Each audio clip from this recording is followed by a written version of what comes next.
నేను ఎంక్వైరీకి రెడీ. దీని మీద రీఓపెన్ చేసి కంప్లీట్ ఎంక్వైరీ చేయమని నేను అడుగుతా ఉన్నా. ఒక కుటుంబాన్ని అత్యంత దారుణంగా ఒక రౌడీ షీటరు, పీడీ యాక్ట్ పెట్టబడిన వ్యక్తి, 13 కేసులు ఉన్న వ్యక్తి, ఇతని మీద 13 కేసులు నమోదై ఉన్నాయి. మొదటి కేసు 2015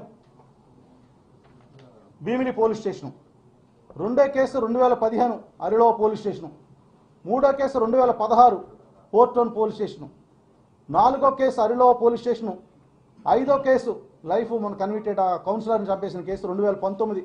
ఈ 5 కేసులప్పుడు కూడా మా ప్రభుత్వం లేదు, నేను కూడా లేను అక్కడ. నాకు అసలు ఏమీ ఆడెవడో కూడా మనకు సంబంధం లేదు. ఇంకో case Bheemili police station 2020, 2022 Gantyada Vizianagaram police station, తర్వాత 2022 PM Palem Visakhapatnam police station, 2022 PM Palem police station Visakhapatnam, 2022 PM Palem Visakhapatnam, 2022 Bheemili Visakhapatnam, 2023 PM Palem Visakhapatnam. Last ఇది మాది కిడ్నాప్ కేసు. ఇది జరిగి కిడ్నాప్ తర్వాత జైలుకి వెళ్ళాడు.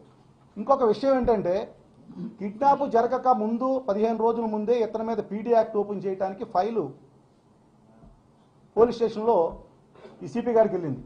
అప్పుడు కొన్ని పరిస్థితుల్లో వాళ్ళు బిజీగా ఉండి ఆ పీడీ యాక్ట్ సంతకం అవ్వకపోవడం వల్ల అతను బయట ఉండి ఆ రోజు నేరం జరిగింది. లేకపోతే అతను లోపలికి వెళ్ళిపోయింటే నేరం జరిగి ఉండేది కాదు. రెండోది, అతను రౌడీ షీటర్ అయ్యింది, రోజు స్టేషన్కి వెళ్ళి సంతకం పెట్టవలసిన పరిస్థితిలో 3 రోజులు ఒంట్లో బాగాలేదు హాస్పిటల్ అని చెప్పేసి అతను లీవ్ తీసుకుని ఆ రోజు కిడ్నాప్ చేయడం జరిగింది. అది అతని పరిస్థితి. అతనితో నేను ఇన్ని ఆరోపణలు చేస్తూ ఉన్నారు. నేను ఒకటే మీ అందరినీ పాత్రికేయులను అడుగుతున్నా, మీరందరూ చాలా తెలివైన వాళ్ళు, చాలా సబ్జెక్ట్ తెలిసిన వ్యక్తులు కాబట్టి నేను ఒకటే సింపుల్ క్వశ్చన్ అడుగుతాను. ఏ రోజైనా మీరు నా గత 10 సంవత్సరాలు నేను ఒకటే నెంబర్ వాడుతూ ఉన్నాను, నా ఫోన్ డేటా తీసుకోండి. ఏ రోజైనా అతనితో ఒకరోజు నేను ఫోన్లో మాట్లాడినట్టు కానీ, అతనితో నేను కలిసి మాట్లాడినట్టు ఒక ఫోటోగ్రాఫ్ కానీ, ఒక వీడియో కానీ, అతని గురించి నేను ఎవరికైనా రికమెండేషన్ చేసినట్టు కానీ ఏదైనా ఉంటే మీరు ఏ నేరానికి ఏ శిక్ష విధించినా నేను దాన్ని సిద్ధం. రెండోది, పోనీ ఇన్ని సంవత్సరాలు అతను అడ్డు పెట్టుకునే నేరాలు చేశానంటున్నారు కాబట్టి ఇన్ని కేసులు తెలుగుదేశం ప్రభుత్వం అతని మీద రిజిస్టర్ అయినాయి, వైసీపీ ప్రభుత్వం అతని మీద రిజిస్టర్ అయినాయి. ఏ రోజైనా ఈ కేసుల్లో ఎంవివి సత్యనారాయణ గారి మీద ఎవరన్నా ఇందులో ఇన్వాల్వ్మెంట్ ఉందని ఎవరన్నా రాశారా నా పేరు?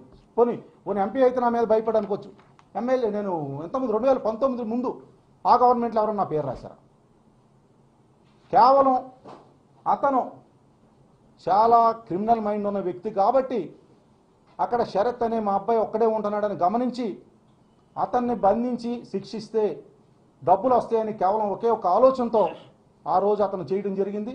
ఆ రోజు నేను హైదరాబాద్లో లేకపోవటం, మా వైఫ్కి మా అబ్బాయితో ఫోన్ చేయించి మరీ పిలిపించుకుని ఒంట్లో బాగోలేదని పిలిపించుకోవటం, అదేవిధంగా మళ్ళీ మా వైఫ్తోని శరత్తోని మళ్ళీ జీవి గారిని ఫోన్ చేసి రప్పించుకోవటం, తర్వాత మళ్ళీ నన్ను కూడా పిలిపించాలనే ఉద్దేశంతో అతను చేయటం. కానీ నేను హైదరాబాద్లో ఉండటం వలన అప్పటికే నాకు అనుమానం వచ్చి వీళ్ళ ఫోన్లు ఎందుకు ఎత్తలేదని డౌట్ వచ్చిన వెంటనే పోలీసుకి ఇన్ఫర్మేషన్ ఇచ్చి ఆ రోజు నేనే ఇన్ఫర్మేషన్ ఇచ్చి చెప్పడం జరిగింది. సో ఎంత దారుణమైన వార్తలు ఇవాళ ఈనాడు పేపర్, లార్జెస్ట్ సర్క్యులేటెడ్ పేపర్ అది. పార్టీలు ఇష్టం ఉండొచ్చు, తెలుగుదేశానికి వాళ్ళు సపోర్ట్ చేయొచ్చు, ఈనాడు తెలుగుదేశం పేరు పెట్టుకోవచ్చు, ఏదైనా పెట్టుకోవచ్చు. కానీ వ్యక్తుల్ని వాళ్ళ వ్యక్తిగత ప్రతిష్ట దిగజారే విధంగా ఏ ఒక్కరు చేసినా అది కరెక్ట్ కాదనేది నా ఉద్దేశం. దీని మీద మేము కూడా లీగల్గా ప్రొసీడ్ అవ్వచ్చు, మేము కూడా కోర్టులో కేసులు వేయచ్చు. ఏ రోజైనా మేము వేసాం ఆ కేసులు. సరే ఏదో రాసుకొని చెప్పి ఏ రోజు మేము పట్టించుకోలేదు.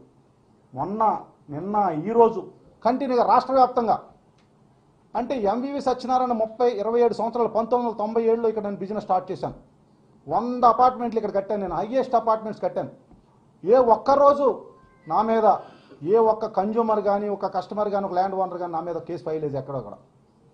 ఒక్క కేసు ఈరోజు తెలుగుదేశం ప్రభుత్వంలో ఉన్న కళ్ళ వెంకటరావుతో గొడవ అయింది. ఒకరోజు మాస్టర్ ప్లాన్ 80 ఫీట్ రోడ్ ఆయన సైట్లోంచి వెళ్తుంది కాబట్టి ఆయన అబ్జెక్షన్ చేశాడు కాబట్టి ఆయనకి నాకు ఘర్షణ అవటం, ఆయన మీద కేసు పెట్టడం అవన్నీ కూడా అందరికి తెలిసిన విషయాలే.